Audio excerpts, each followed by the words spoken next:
ser el arte de lo imprevisto. Arte urbana, transgressão ou nós estamos aqui, que é parte da condição humana.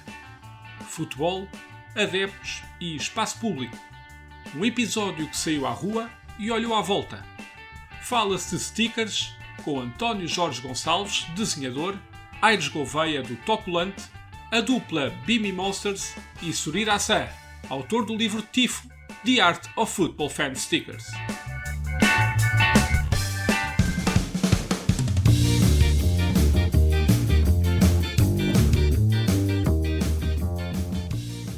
Tive uma vez uma pessoa que se deu ao trabalho de plastificar um sticker meu e meter debaixo d'água, algures em Salvador da Bahia, e tirar uma foto tipo subaquática.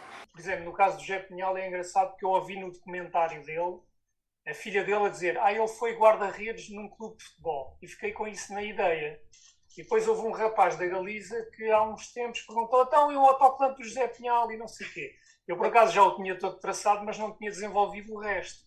Passa muito por isso. Há muita gente que está traçada, mas depois falta chegar ao fim da coisa, não é? E às vezes parte muito por isso. Ir falando com pessoas, escavando, descobrindo. Muitas vezes nós não nos apercebemos, ou seja, olhamos, por exemplo, para o caso dos stickers ou do grafite como uma ocupação abusiva e não autorizada e não ordenada desse espaço, mas, no meu entender, esquecemos que todo o espaço é, de facto, definido politicamente, ou seja, há quem decida, seja pelo poder político ou pelo poder económico ou por ambos, como é que esse espaço, por exemplo, visualmente é ocupado. It's a really interesting kind of point that clubs might see themselves in a certain way. Manchester United, Liverpool, they're very corporate now, but the fans are still fans. They're still out there drinking, going crazy, and it's a very different world. Fans are very different from the football club, and that's why I think it's really interesting to see just the style of the way fans see their own club. Vive-se um tempo em que os estádios de futebol apresentam barreiras e condicionantes várias no que respeita à liberdade para a criação e exibição de estética visual que simboliza o amor de um adepto pelo seu clube. Se o cenário vai parecendo cada vez mais padronizado lá no local onde a bola rola, a rua parece ter assumido o protagonismo na divulgação de originalidade, identidade e singularidade na afirmação do amor de uma vida. Sinais de trânsito, portas de casa de banho, caixas de eletricidade, paredes de bares, paragens de transporte público, locais turísticos ou, como vamos descobrir lá mais para a frente, até o fundo do mar. Não conhecem fronteiras, saem das mãos dos seus autores e transformam-se em instrumentos de divulgação coletiva. Em cada esquina, um sticker. Mais um episódio que saiu à rua e olhou à sua volta. Futebol e comunidade, bola e espaço público. Encontram-se um pouco por todo o lado, mas em Lisboa há um bairro particularmente ativo no que a arte do sticker diz respeito. De diversa natureza, sejam restaurantes, tatuagens, barbeiros, motoclubes, trabalho autopromocional, artistas de música. Ou até este podcast, lá algures se procurarem bem. E futebol, evidentemente, de todas as cores e credos, nacionais e internacionais. Falo do bairro dos Anjos. E foi lá, convenientemente junto a um playground, que me encontrei com o Aires Gouveia. Para quem segue o mundo dos podcasts de futebol ligados ao Benfica, o nome assume contornos de quase figura pública. É uma das vozes do Brinco do Batista e autor de outros projetos ligados à família Benfica Independente. Mas para o que aqui conta, é a mente por trás do projeto Toculante, que esteve particularmente ativo e vibrante no pré-pandemia. É dessa iniciativa que nasceu uma ligação até então um pouco explorada entre a estética dos encarnados e a inspiração com o mundo das artes, desde a música ao cinema, até ao que se encontra nas paredes de museus. Enquanto esperava a chegada do convidado, reparava numas crianças que iam dando uns dribles com a bola e lá em fundo um ou outro sticker compunha a paisagem. Foi inevitável pensar que aqueles jovens, que provavelmente nunca pisaram um estádio de futebol, alguns pertencentes a comunidades imigrantes, têm na parede do seu bairro o primeiro e quem sabe o único contacto com a simbologia de adepto na relação com o clube. Irresistível imaginar o alcatrão enquanto relevado e a parede uma bancada. Nem por acaso é de viagens e contacto com outras culturas futebolísticas que fala Aires Gouveia como um dos estímulos para fazer nascer o Toculante. a reflexão sobre a linguagem visual da bancada, a diversidade na estética ou a inspiração do-it-yourself foram catalisadores para agir. Um gesto que começa como individual e que cresce coletivo.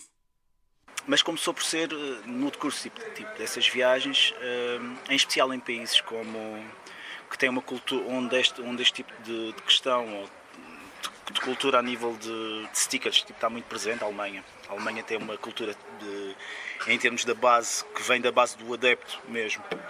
E os próprios grupos são grupos que têm imensa influência e imenso poder. E em que essa vertente participativa está muito presente.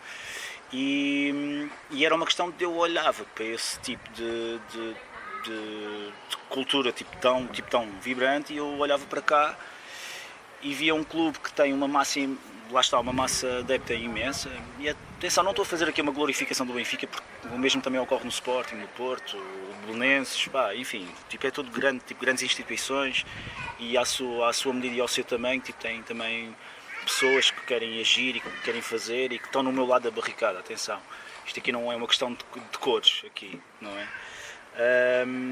Mas notava que havia uma certa passividade, e havia também uma outra questão, que era uma lógica muito... Os stickers que haviam eram stickers normalmente feitos pelos grupos, não há problema nenhum, e é uma estética muito própria, mas depois tipo, estamos a falar aqui em 2010, 2011, 2012 ainda, e as bancadas ainda são um pouco assim, em que as bancadas são ainda um pouco...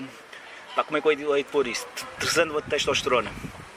Ou seja, são muito homofóbicas, são muito patriarcais, ou seja, em termos de estética, é uma estética muito musculada, muito explícita, e eu percebo o porquê, não é? E há espaço para isso, atenção, porque lá está, o futebol na bancada, obviamente não existe a negação do outro, mas existe um confronto, não é?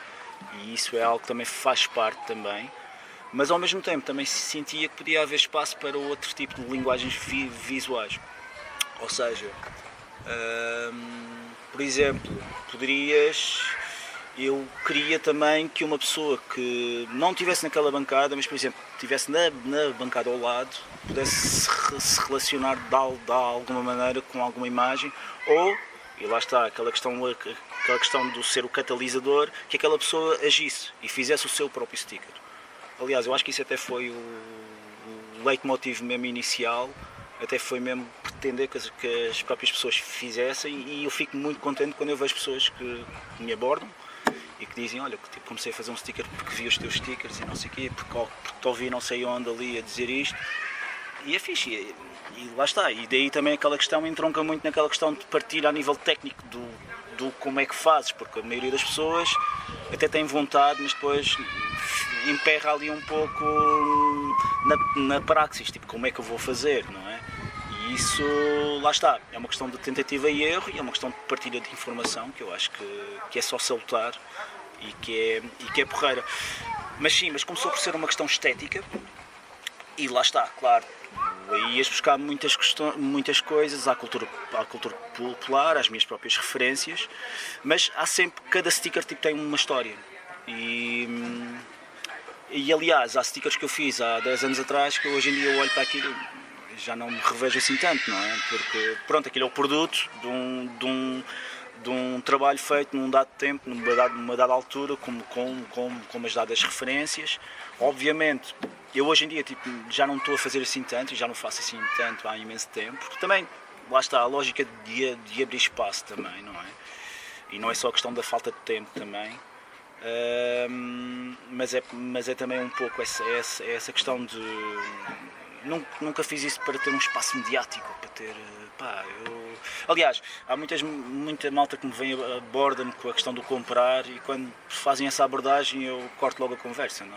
Eu não estou aqui para vender stickers, eu estou aqui para fazer. Se quiseres, abordas-me na relote e eu dou-te os stickers todos que quiseres. Se é de AIDS que falamos, vamos ao Bruno Aleixo. Peço desculpa pela referência óbvia, mas estava mesmo aqui à mão. O autocolante com a popular figura da rádio, televisão e internet é apenas um dos que compõem a vasta coleção dos Beamy Monsters. Uma dupla que buscou a relação com o futebol em figuras em que a ligação a um clube seria eventualmente um simples detalhe. O Vasco Granja e o Belenenses, o citado Brunaleixo e o União de Coimbra, a Garota Não e o Vitória Futebol Clube, ou José Pinhal e o Leixões. São apenas alguns de uma lista onde cabe Salgueiro Maia ou adeptos quase anónimos, como a Senhora de Olinda e os Salgueiros. A dupla por trás do projeto, que se encontra este ano a celebrar 20 anos e já lá vamos conhecer a gênese, fala sobre como estas figuras públicas trouxeram o clube local para as ruas.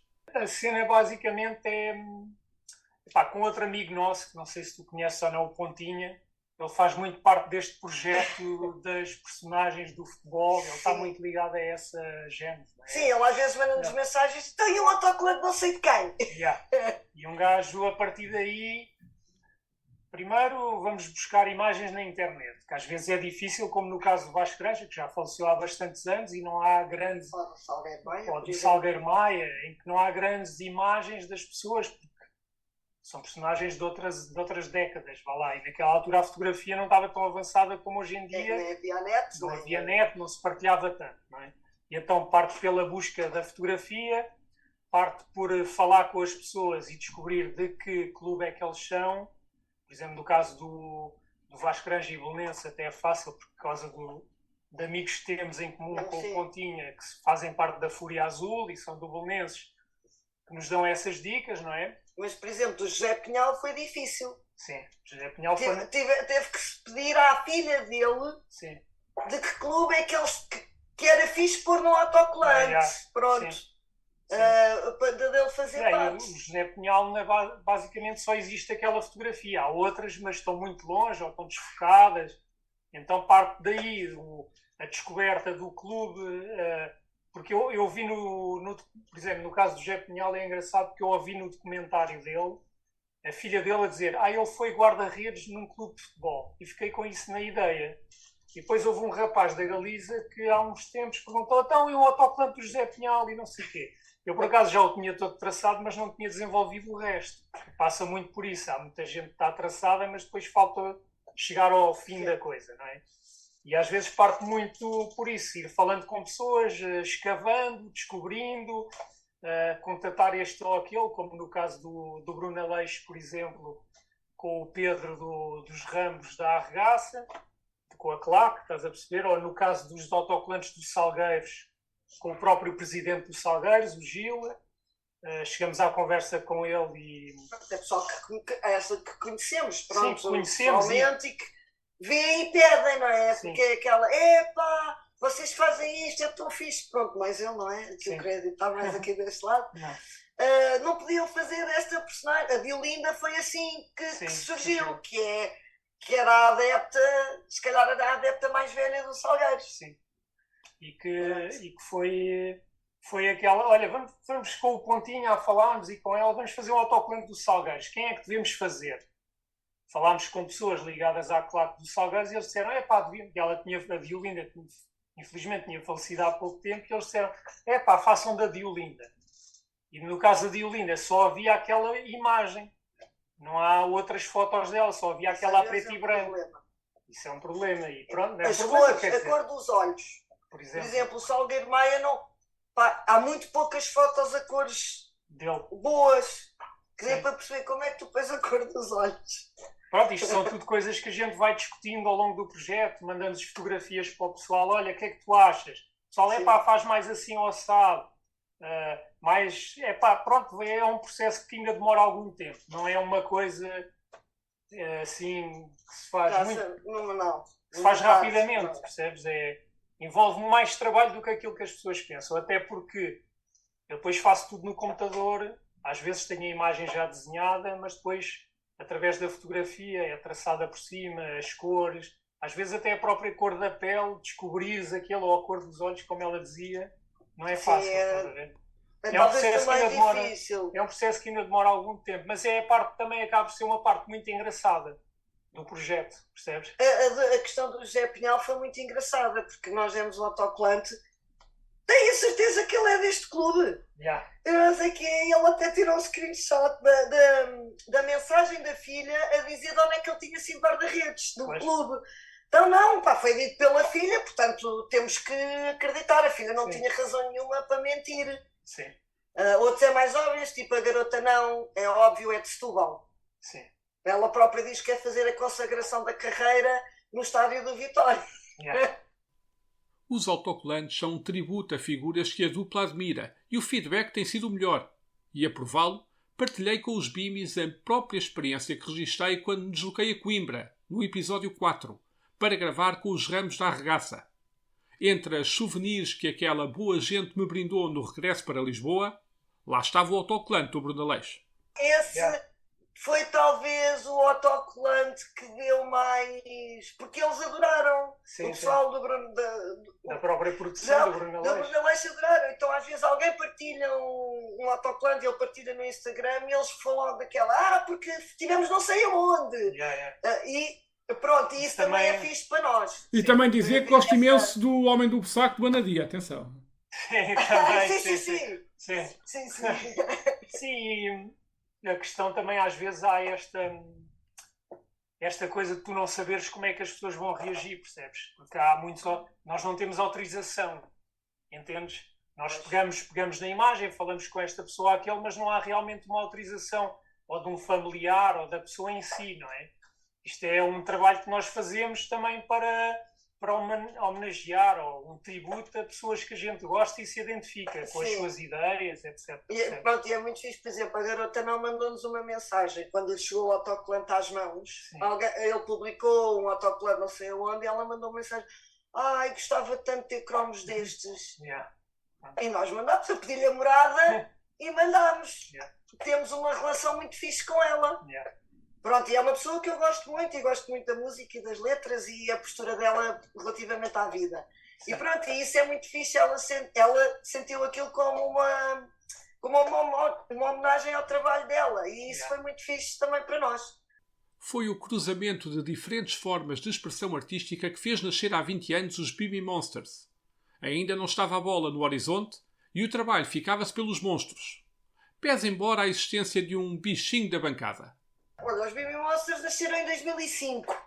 Fazem 20 anos este ano. Pois. E foi uma ideia que nós tivemos, porque eu costuro e gosto de fazer coisas manuais e ele desenha. Sim. Eu disse, desenhar aí uns bonecos para eu tentar transpor e começámos a fazer isto. Que deu origem a coisas assim. Vais a ver? A boneca. Pronto. Daí...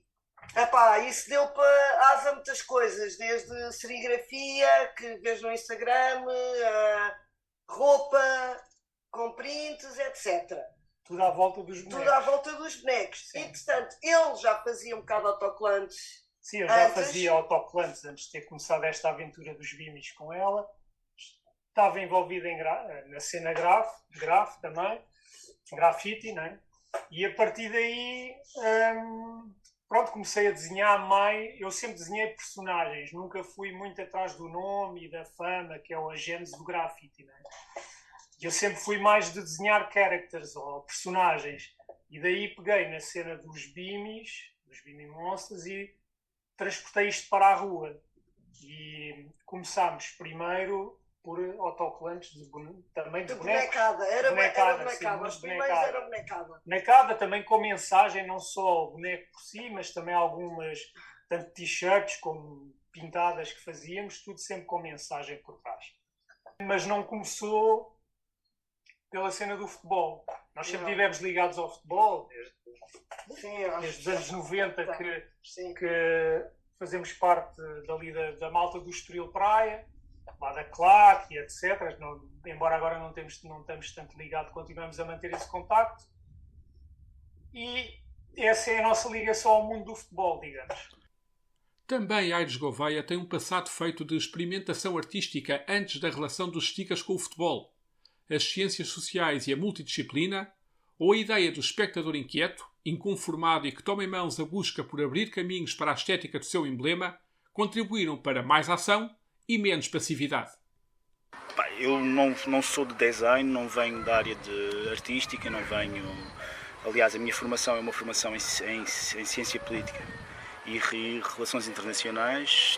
Também cursei sobre desenvolvimento Mas lá está, eu venho de ciências sociais e as ciências sociais tipo, é um campo onde a multidisciplinariedade tipo, está muito presente. Portanto, tu ao cursares algum tipo de curso de ciências sociais tipo, tens acesso a outro tipo de perspectivas e formas, não é? De ver a coisa. E eu sempre usei as minhas tentativas artísticas tipo, como um escape criativo, digamos assim, não é? E eu creio que a questão dos stickers decorre de experimentações, tipo, foram sendo feitas. Eu fiz stencil, fiz grafite, ou melhor, tipo, experimentei fazer, atenção. Também estive envolvido em fotografia, sei lá. Já tive imensos projetos, tipo revistas digitais, tipo com o João Tibério, tipo, aqui vocês também conhecem, não é? Mas sempre foi um meio de expressão e sempre foi um meio em que eu fiz as coisas tipo querendo ser um catalisador. Ou seja, eu antes acreditava mais piamente nisto e à medida que tu vais te tornando mais velho, tu também vais também consolidando ou vais alterando um pouco a tua visão. Mas eu acho que aquilo que eu faço, ou estas experimentações artísticas que eu faço, qualquer pessoa poderia fazer mesmo. E é toda uma questão entronca muito naquele pensamento do... E isso, por exemplo, quando a gente fez o Brinco do Batista, o número 1, o livro que eu trouxe como recomendação foi o Espectador Emancipado, que é do Jacques Rancière, que é um filósofo que tem origem francesa, tipo nacional algério, mas em que a base do pensamento dele é precisamente essa situação, que é muitas vezes na nossa relação, e ele versa muito tipo, sobre a questão da relação na estética, na nossa relação tipo, em relação à arte é muito passiva. Ou seja, ele defende que a arte pode ser uma poderosa ferramenta de alteração social e defende também que qualquer pessoa tipo, pode estar a fazer arte. E isso decorre muito também daquele pensamento do teatro participativo do Brecht. Pronto, enfim, isso aqui é toda uma questão de irem à procura disso. Mas é um livro que me influenciou muito. E essa questão do espectador emancipado, eu conseguia relacionar isso tipo, com o próprio futebol. Porque numa lógica... E nós vivemos hoje uma espécie de distopia pós-capitalista no futebol moderno. Pronto, e no futebol, não estou a falar de clubes tipo como o Relâmpago ou clubes assim a nível local, mas estou a falar de clubes grandes. E em que te é incutido uma ideia em que tu és sócio, mas depois o teu amor ao clube só é validado se pagares a cota X ou se comprares a camisa A, B ou C, e sendo que tens que renovar isso anualmente. E isso acaba por ser uma lógica muito mercantilista e muito comercial, que eu aqui não me revejo muito, eu entendo, mas ao mesmo tempo acaba por ser também uma lógica em que os clubes querem que tu tenhas uma atitude passiva, em que tu és cliente e não és realmente um sócio, o que também contraria um pouco a natureza dos nossos clubes, não é? Para se contar a história do aqui e agora, sugere-se recuar à antiguidade, à cidade perdida de Pompeia, para ser mais exato. Há quem defenda que vêm de lá as primeiras mensagens à comunidade, marcas inscritas na parede para assinalar testemunhos da passagem por este mundo. No artigo Dos Grafiteiros de Pompeia aos Pichadores Atuais, da revista do Círculo Fluminense de Estudos Filológicos e Linguísticos, colecionam-se algumas das frases que os arqueólogos foram descobrindo das ruínas do território arrasado pelo Vesúvio. Insultos como ópios, palhaço, ladrão, ladrãozinho, ou mensagens ao estilo de comentários do Booking. Mijamos na cama, hospedeiro. Reconheço que procedemos mal. Se me pergunta porquê, não havia penico. Ou ainda os mais gabarolas. Quando vim aqui, forniquei. Depois voltei para casa. São apenas exemplos de registros que incluem também apelos ao voto em candidatos a eleições, desabafos de amor ou simplesmente confissões. Hoje fiz pão. Há quem reforce esta ideia de relação das mensagens no espaço público como um traço da natureza humana, lembrando que as crianças, quando deixadas livres com uma parede branca e um balde de tinta, vão inevitavelmente imprimir o registro das suas mãos como que a dizer: eu estou aqui. E se recuarmos ainda lá mais no tempo, chegamos às gravuras de Foscoa. Este Nós Estamos Aqui foi focado na excelente performance Válvula, que tem percorrido vários locais a contar a história do grafite, juntando o desenhador António Jorge Gonçalves com o rapper LBC, nome de palco de Flávio Almada. No texto de apresentação do espetáculo, no Jardim de Verão da Gulbenkian, liam-se duas questões. Por que desenhamos nas paredes desde há milhares de anos? São esses traços transgressão ao arte, comunicação ou ocupação? Pode a desobediência ser legítima? Ainda com estas questões vivas na memória, estabeleci relação entre grafite e stickers no que ao espaço público diz respeito para questionar António Jorge Gonçalves, professor, autor de novelas gráficas, performer visual com diverso trabalho premiado nacional e internacionalmente, sobre se os stickers de futebol podem caber nesta ideia do Nós Estamos Aqui. É verdade, nós, como espécie, tudo indica que, tal como outros animais, e particularmente os mamíferos, não é? Também temos a necessidade de deixar marcas por uma questão de orientação, por um lado, não é? Porque o deixar-nos marcas, e por exemplo o caso do grafite, muitas vezes o grafite é usado, aquele que é espontâneo, como uma forma de assinalar zonas de influência ou de território, zonas de pertença da cidade a determinados grupos. Isto é uma tendência, pelos vistos, que já vem lá desde o Paleolítico, embora a gente não saiba exatamente o que é que as marcas do Paleolítico, que contexto é que elas teriam, ou seja, não sabemos efetivamente porque é que elas eram feitas e exatamente para que eram feitas, mas enfim, temos uma série de dados que nos permite especular um pouco sobre isto. E uma coisa é clara, um desses primeiros sinais são aqueles stencils de mãos de pessoas, de homens, mulheres, crianças. Portanto, essas mãos nós hoje podemos ver por análise morfológica que não pertenciam só a um determinado grupo, quase todas as pessoas a fariam, se calhar todas as pessoas de uma comunidade. De alguma maneira, os stickers hoje são uma atualização disso, ou seja, ganhamos suportes tecnológicos que nos permitem criar estas coisas portáteis e reprodutíveis que podemos deixar em todo lado como marcas. Mas eu acho que é óbvio que, por um lado, isso serve para objetivos de orientação, mas também por outro, porque nós somos realmente seres dotados de um sentido estético que se tornou extremamente desenvolvido com o desenvolvimento humano, que é o de fazê-lo, ou seja, de deixarmos estas marcas, de inscrevermos estas marcas que dizem que eu estou aqui, que nós estamos aqui, o indivíduo e o grupo, fazê-lo de maneiras cada vez mais elaboradas e esteticamente diferentes. Sendo que há aspectos que estão comuns e que também já lá vêm do passado, que são os aspectos que poderíamos chamar totémicos, do totem, da marca, não é?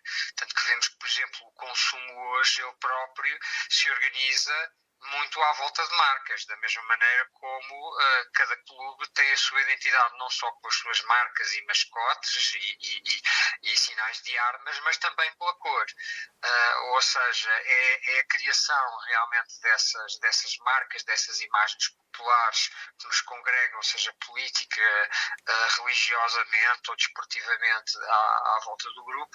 São elas, é o trazer delas, é a representação delas que nos permite a todo momento sentirmos que pertencemos a um grupo, e talvez isso seja uma coisa muito importante para a constituição da nossa identidade e até para o nosso próprio sentido de segurança e de coesão social.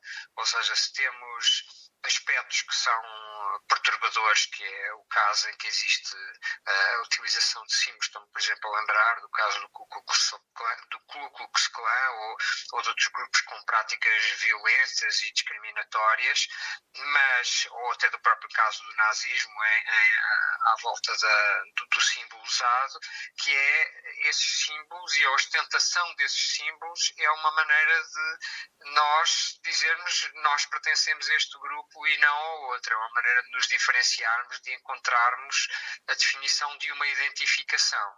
Eu acho que o que é interessante com os stickers é que eles são extremamente portáteis, não é? Tanto que, dentro da mesma lógica da própria prática que encontramos no grafite, que é justamente, por exemplo, de um determinado writer ou de uma writer procurar deixar a sua marca no maior número de sítios e com isso ganhar um estatuto daquilo que na gíria do grafite se chama o king, aqui também temos a mesma coisa, não é?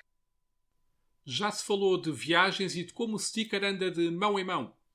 Pois foi numa visita ao Porto em turismo que Sorida Hassan teve a ideia de documentar a cultura do autocolante de futebol em livro.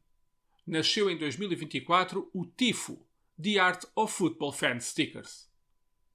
So the idea was pretty simple, and it actually came from my time. I was in Porto, and I just saw. I mean, we always see stickers all around Europe, UK, Portugal, Spain, Italy. But when I was in Porto, we just saw so many German stickers, British stickers, obviously local Portuguese stickers.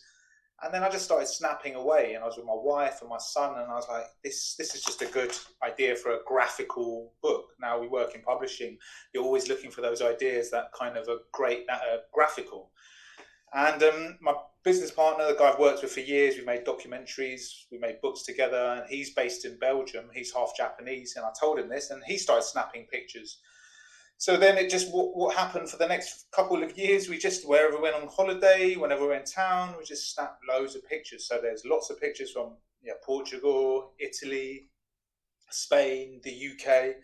And then we just thought, let's put it together. And the reason we didn't make it a sticker book like our other books is that as a football fan, I don't want stickers from another club, but you want to see them. And that's essentially it. We just thought no one's ever done that before. No one's ever taken those kind of fan graphics and put them together. And that's what we thought we'd do. O trabalho de Sorida Hassan encontra-se reunido no site Sticker Bomb, onde surge um aviso que podia ser quase mote para este episódio. Lê-se resumidamente, e numa tradução para português, que os stickers são seriamente viciantes, egocêntricos e podem conduzir a resultados que mudam vidas, acrescentando de seguida que foram eles a salvação de uma existência das 9 às 5. That's actually from a famous British street artist that wrote a foreword for us. His name's D-Face. And he is, I mean, I'm in my mid-40s and, I still put up stickers. And I've got friends who are in their 50s and people approaching 60s who are putting up stickers. It's quite an addictive hobby, basically. So whether it's football or politics or you're into graffiti street art and you just want to get your name out there, it's highly addictive and can be super egotistical, basically. Maybe it's you're supporting your team or you're just supporting your name. You're still putting something out there. You're still kind of trying to get yourself seen in some way, basically. A passagem para livro de stickers enquanto objeto artístico já tinha sido analisada por Sorida Hassan antes do futebol. O projeto Sticker Bomb publicou obras sobre stickers e o universo do skate e cerveja artesanal. O olhar de investigação também não é território estranho ao autor, que assinou o documentário Full Play acerca do match fixing no futebol asiático. Não será por isso de estranhar que, na hora de observar os autocolantes a saltar da parede para as páginas de um livro, tenham surgido igualmente histórias para contar. Regressa-se à tal viagem ao Porto, para o autor confessar que na mente ficou o sticker que testemunha a improvável amizade entre adeptos do Boa Vista e do Aberdeen, da Escócia. Essentially, as a documentary filmmaking kind of guy, research is important. Like research. But everything we do lots and lots of research. So, firstly, when you're taking pictures, you want stickers that are good. You don't want just like badly designed, badly kind of created kind of stickers. So we always aim to take things that are interesting. And the Aberdeen Boa Vista one was a photo I took in, again, Porto. So I remember in Porto near the waterway, I just see a lamppost and I was like, Aberdeen Boa Vista, what is this about? Have to take a picture, took a few pictures. I came back and then just researched and then just found this crazy story. And I was like, we have a book here because that's one story.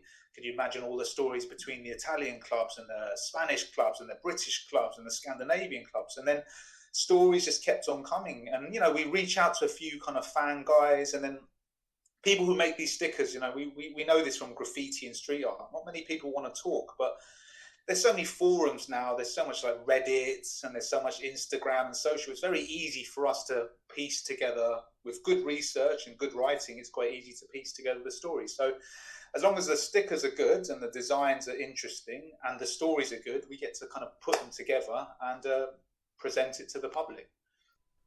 Permanecemos no tema viagens, até porque é essa característica portátil uma das singularidades do autocolante enquanto forma de expressão artística. Pode encontrar-se em simultâneo em diferentes bairros, cidades, países, continentes. Oportunidade para perguntar a Bimmy Monsters e ao Aires Gouveia os locais mais improváveis onde já tomaram conhecimento da existência de um dos seus stickers. Micronésia. Yeah. Nós damos autocolantes a toda a gente que viaja. E eu tenho, aos nossos amigos. Aos nossos amigos. Toda a gente, pronto, claro, ligada a nós. Vai sempre com um packzinho. Yeah.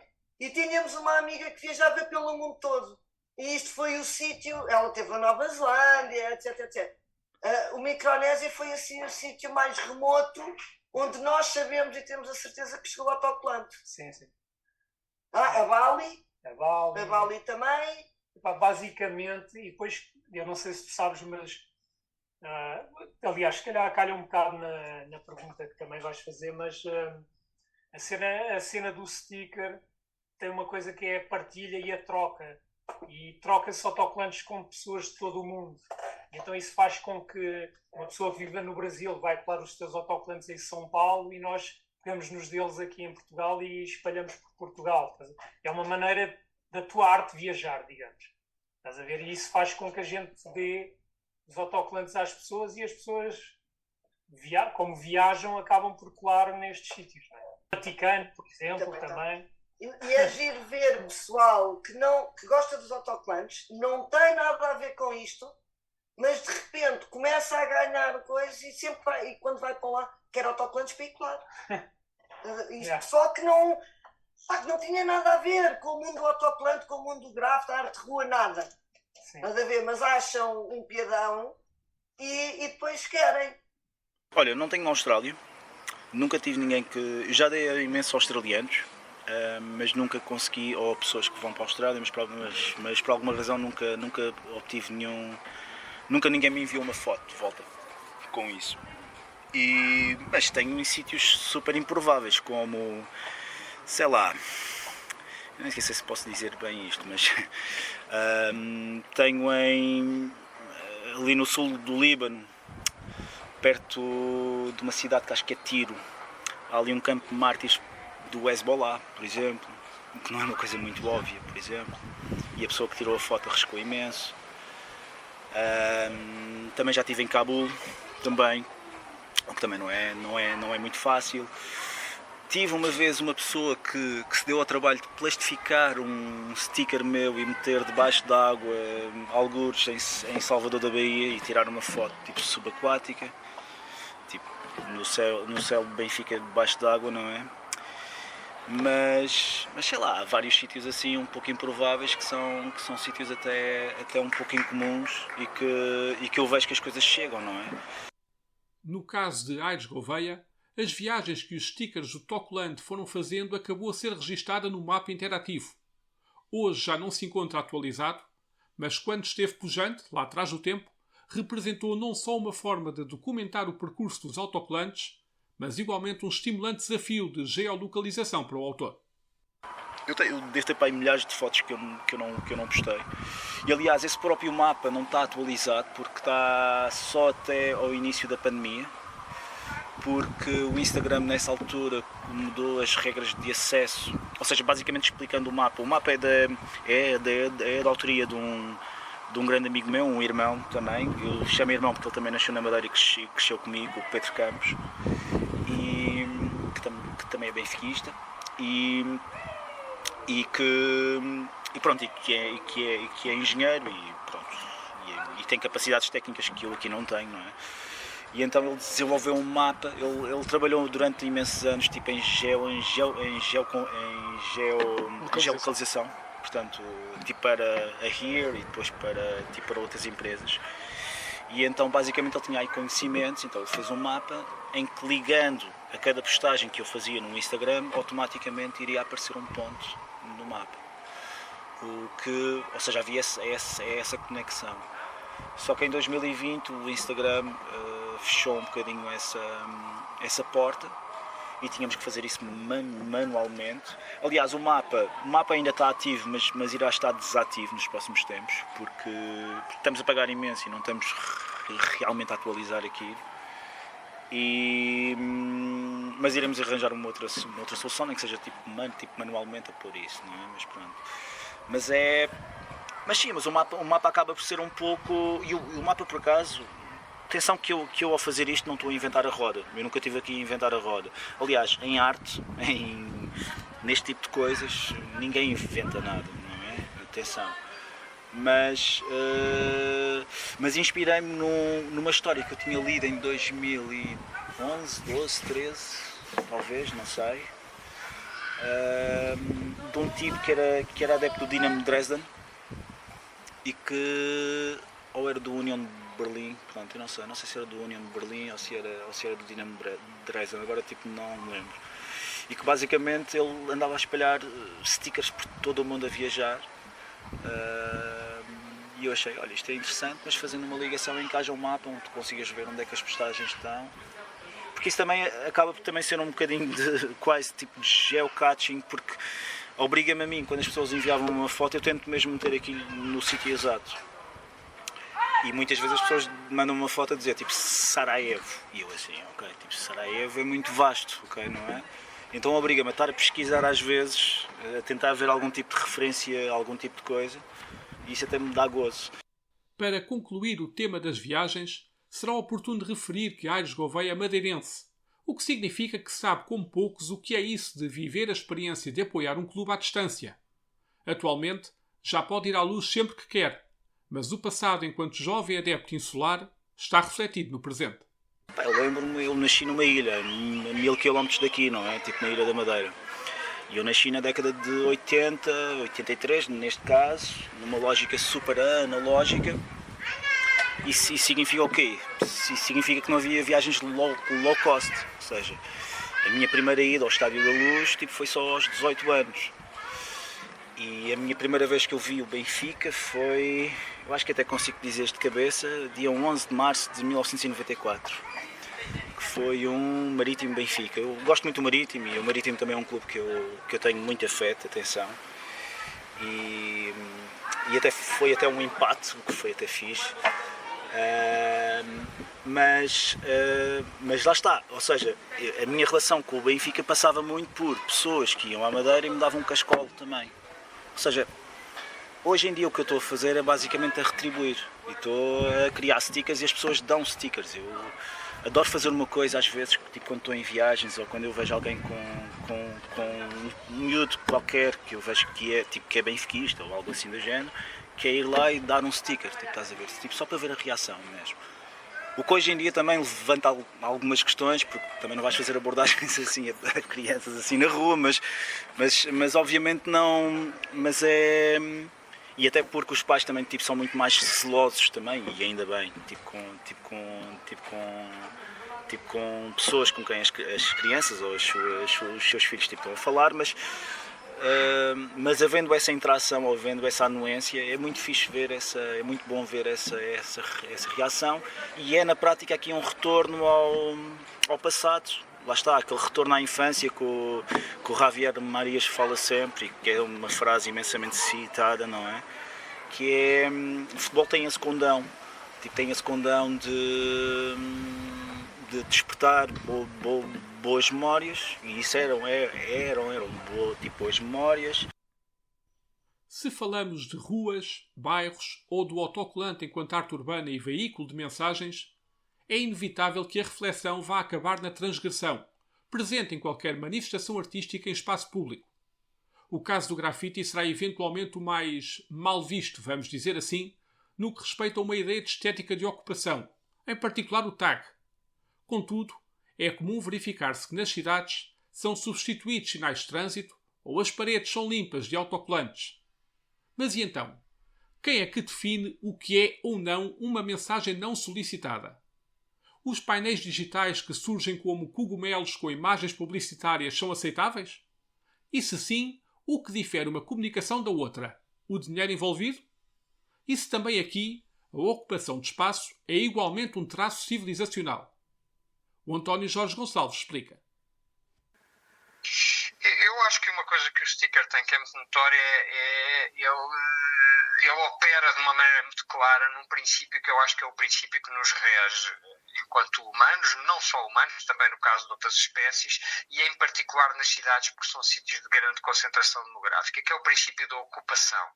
Ou seja, na realidade, eu não sei exatamente quando é que isso terá começado, porque a densidade demográfica era muito mais baixa, por exemplo, no Paleolítico, mas tudo indica que também na altura poderão ter ouvido já escaramuças e lutas pela ocupação de determinados circuitos ou determinados territórios mais férteis, em que de repente poderia haver a percepção do perigo dos recursos não chegarem para todos, não é? E, portanto, de ter de se lutar por determinados grupos terem a utilização daqueles lugares, daqueles recursos, em vez de outros.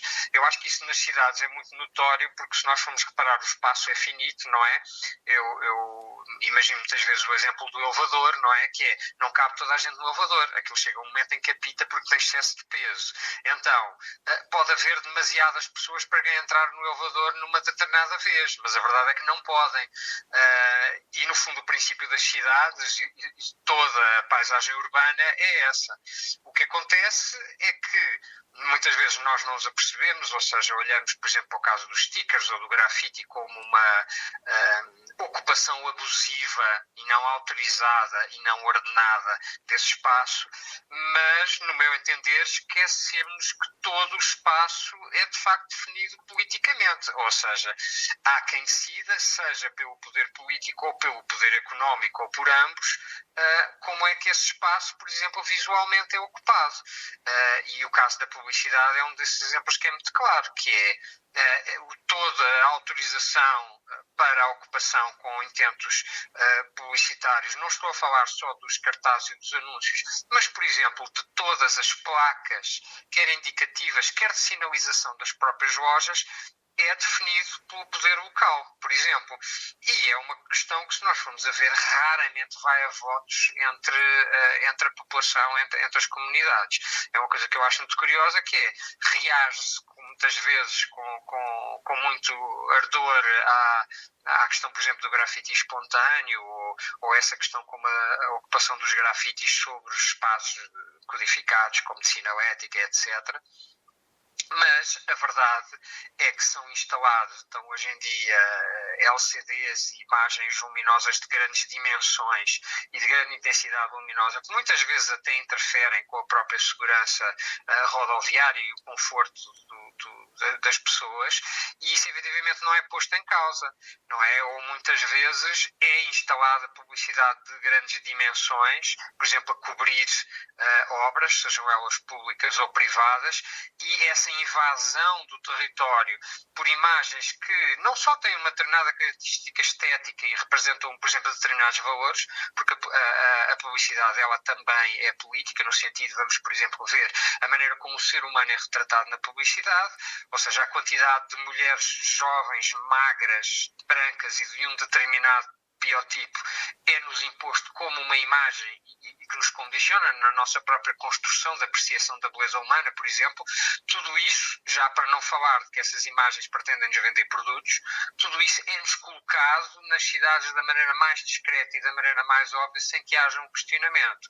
O que eu acho é que o grafite, ou os stickers, ou o stencil, todas essas práticas, elas para mim constituem justamente uma contracorrente que eu acho que é saudável, que é necessária, que é justamente, e de muitas vezes aplicar-se, não é? De ocupar, de se sobrepor ao próprio espaço onde existem essas comunicações. E eu acho que isso é a essência da cidade, ou seja, esse espírito de palimpsesto, ou seja, de reinscrição de qualquer coisa sobre outra que já lá está. Eu acho que ela também faz parte de uma maneira física, mas também figurada na cultura humana. Vamos, por exemplo, ver o caso da religiosidade. No sítio onde estão igrejas, em Portugal, por exemplo, nós encontramos em muitos deles toda uma sobreposição de templos de religiões diferentes. Primeiro foi o templo fenício, depois a seguir o romano construiu-se em cima do fenício, depois a seguir veio o árabe, destruiu o romano e construiu o árabe, depois veio o românico e destruiu o árabe e construiu o fenício, muitas vezes aproveitando as próprias pedras e alguma da configuração original. Ou seja, todos os dias, isto, em particular nas grandes cidades onde existe maior densidade de população, tudo isto se repete todos os dias. Estamos sempre a ocupar espaço e muitas vezes a sobrepor conteúdo sobre o espaço que já lá está. Para BB Monsters, os stickers, quando comparados com o grafite ou os tags, podem ser considerados um crime bonito, tendo sempre em mente a ideia de subjetividade nos critérios para definir o que é bom gosto. Eu acho que está um bocadinho, também essa parte da transgressão também existe um bocadinho dependendo de onde é que tu estás a colar. Porque há sítios que o pessoal está a coisa, há outros sítios que poderão embirrar. Sim. Mas acho que está aí no meio termo. Acho que, por exemplo, o que eu noto muito, e não estando ligado ao mundo gráfico via ele, eu vejo que o pessoal, por exemplo, não entende a coisa do tag. O pessoal não entende, acha Sim. feio, agressivo, que a cidade fica feia. Com o sticker já não há tanto esta coisa. Porque normalmente são coloridos, são giros.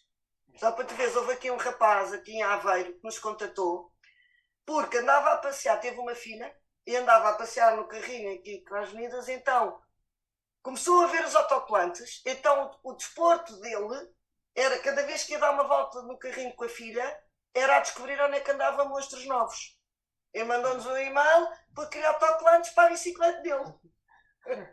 Assim é que é um... Pronto, é um gajo que não tem nada a ver com isto. Mas como são monstros e que são bonecos, assim, acho imensa piada. Sim, a cena tu tocas aqui num... Digamos que o autocolante é estilo um crime bonito, vá lá, comparado com o grafite ou com os tags, não é? Como ela disse, os tags toda a gente não percebem que o tag é o início do grafite. E tu antes de começares a pintar murais ou peças bonitas, começas a tagar tudo por onde passas, não é? E faz parte do grafite, as pessoas têm que compreender isso. O autocolante, muita gente diz que é street art, muita gente diz que é grafite. Eu, para mim, fujo a isso. Para mim, é uma coisa que a gente gosta de fazer. Estás a perceber? Não interessa. E não interessa se as pessoas gostam ou não. As coisas estão na rua, não é? Cada pessoa vai ter a sua opinião se gosta ou não. O município geralmente não gosta e vai apagar. A maior parte das pessoas, como ela diz, se for um desenho colorido e bonito, vai gostar. Se for um tag, já não gosta. Então tens aqui esta luta. Como os autocolantes geralmente são coisas pequenas que não incomodam muito, estão em caleiras ou atrás de sinais, geralmente é uma coisa que as pessoas deixam passar, vá lá, e mesmo quando tu estás a colar, quase ninguém diz ou embirra é muito raro. Já me lembro a última vez de acontecer isso. Se tu experimentares, mandares um tag na Baixa de Lisboa, as pessoas vão embirrar contigo de certeza, não é? Como forma de mergulhar no tema ao levar a cabo a investigação para este episódio, o Tó Madeira decidiu, na humildade possível, aventurar-se a fazer autocolantes. Sem grandes invenções. A capa do podcast já está, tendo como destino a oferta a amigos e convidados e deixar a marca por onde passam os episódios. Experienciei que há um desafio criativo envolvido e um interessante processo de busca pela mais vantajosa oferta para a concretização. Se deste lado a questão ficou arrumada pelo mais simples, sem riscos, já Aires Gouveia teve a generosidade de fazer-se acompanhar de alguns dos seus trabalhos, bem mais inspirados. Regressamos, pois, aos Anjos, para perceber como convive o símbolo do clube com as referências pessoais do homem por trás da obra. Pronto, lá está, eu também sou na prática um pequeno ladrão de imagens, não é? E adapto as imagens também, não é? Mas isto é um desenho feito pelo Paint Profit, que é um artista inglês que ele nasceu no Quénia, mas ele era filho de um jornalista e viveu em várias latitudes, pronto. E então ele foi absorvendo várias influências e este é uma imagem que é um trabalho que ele fez para o Abu Aberdeen, por acaso, porque ele trabalhou com vários clubes ingleses. E ele gosta imenso de futebol.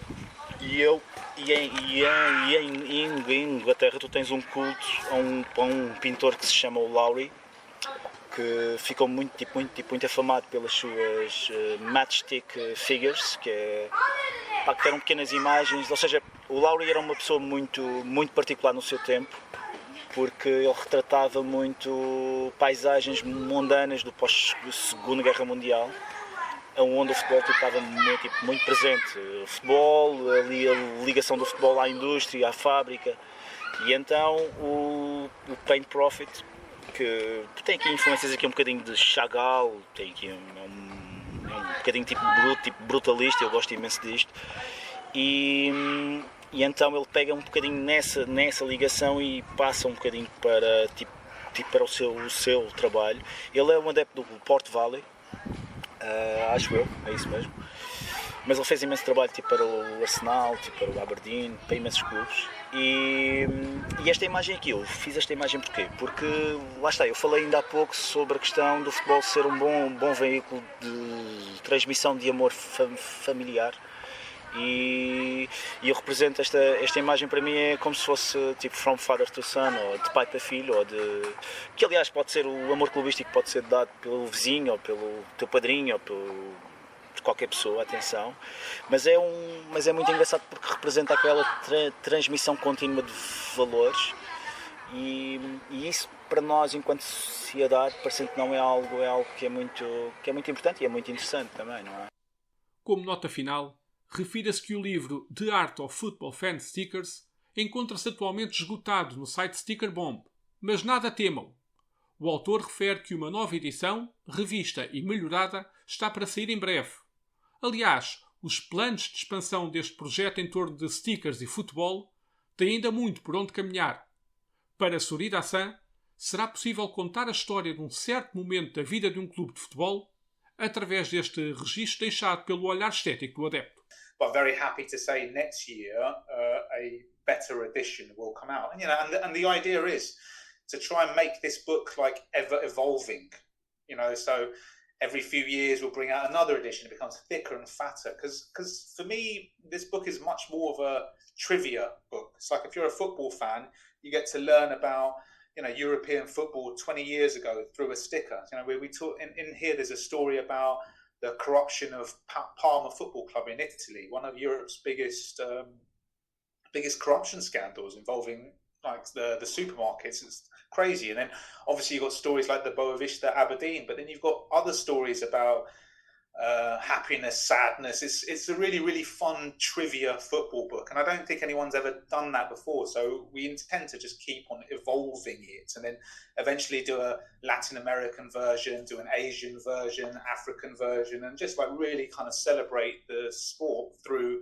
fan design, because all of these designs are by fans. And one thing that's also interesting, Benfica designs are not very different from Benfica Football Club. So it's a really interesting kind of point that clubs might see themselves in a certain way. Manchester United, Liverpool, they're very corporate now, but the fans are still fans. They're still out there drinking, going crazy, and it's a very different world. Fans are very different from the football club, and that's why I think it's really interesting to see just the style of the way fans see their own club.